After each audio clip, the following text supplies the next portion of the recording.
Hello friends, आज मैं या आपलोक भोलर एट रेसिपि देखा। या घर भोल लगिसे लगते या रंगालाও लगिसे। या भोलकेटा मैं चिंगी लैसो। आहकचोन आज रेसिपिটো चाই लও। या भोलकेटा मैं एतिया बाकली गुचाई ललो।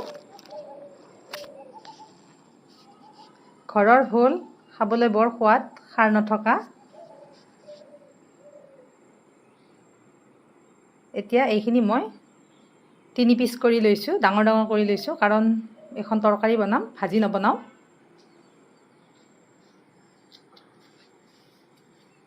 এতিয়া মই মাজেৰে দুফাল কৰি দি আকৌ এইদৰে কাটি ললো। দুফাল কৰি ললেও হয়। আটাইখিনি মই এইদৰে কাটি লৈছো।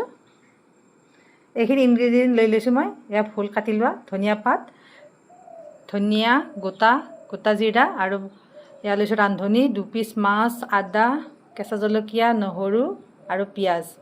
এয়া হৈছে ৰান্ধনি মছলা।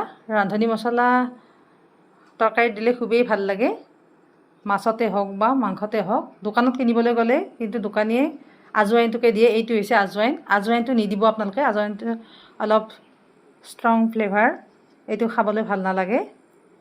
দেখিবলৈ সেম একেবাৰে দুইটাই ধৰিবই নোৱাৰি, কিন্তু আজৱাইনটো অকণমান বগা টাইপৰ হয় আৰু এইটো অকণমান ক'লা ক'লা টাইপৰ হয়। আপোনালোকে অকণমান মোহাৰি পেলাই শুঙি চাব, তেতিয়াহ'লে বুজিব।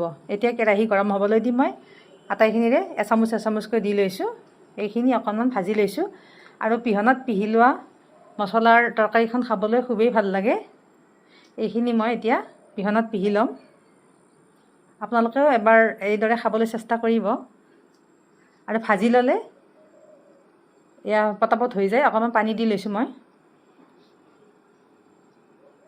এতিয়া ইয়াতে মই আদা নহৰুখিনিও একেলগে পিহি ল'লোঁ।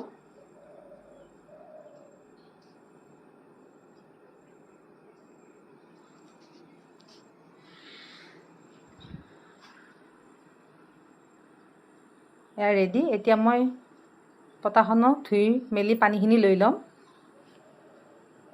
গুড়ি মছলা খোৱাতকৈ এনেদৰে যদি অকণমান কষ্ট কৰি খোৱা যায়, সঁচাকৈ খুব সোৱাদ লাগে। এতিয়া ফুলখিনি মই ধুই লৈছোঁ। ইফালে মাছ দুপিছত মই নিমখ হালধি সানি লৈছোঁ। কেৰাহীটোত তেল গৰম হ'বলৈ দি মই এতিয়া মাছ দুপিচ ফ্ৰাই কৰি ল'ম। যেতিয়া তৰকাৰীত দিয়া হয় মাছ, তেতিয়া ইমানকৈ ফ্ৰাই কৰিব নালাগে, অলপ অলপ ফ্ৰাই কৰিলে হৈ যায়।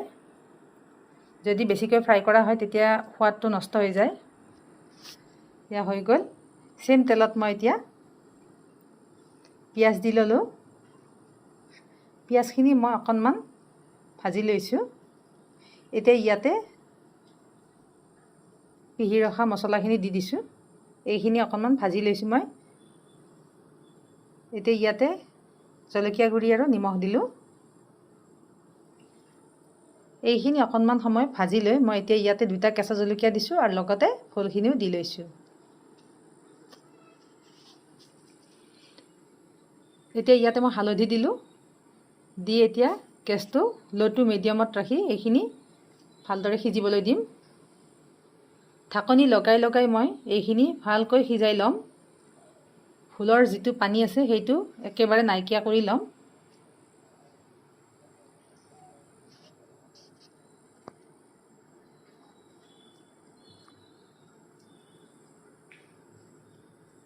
মই এনেদৰে কেইবাবাৰো ঢাকনি লগাই লগাই এইদৰে ভাজি লৈছোঁ। যেতিয়া ফুলৰ পানীখিনি শেষ হৈ যাব, এতিয়া মই ইয়াতে গৰম পানী দিছোঁ। আপোনালোকে গৰম পানী দিবলৈ চেষ্টা কৰিব। গৰম পানী দিলে ইয়াৰ সোৱাদটো নষ্ট হৈ নাযায়। যিকোনো তৰকাৰীতে গৰম পানী ব্যৱহাৰ কৰিব লাগে। এতিয়া মই আকৌ ঢাকনি লগাই 2 মিনিট সিজিবলৈ দিছোঁ। এতিয়া মই চাই লৈছোঁ আৰু অকণমান সময় পানীটো উতলাব লাগিব, কমিব লাগিব।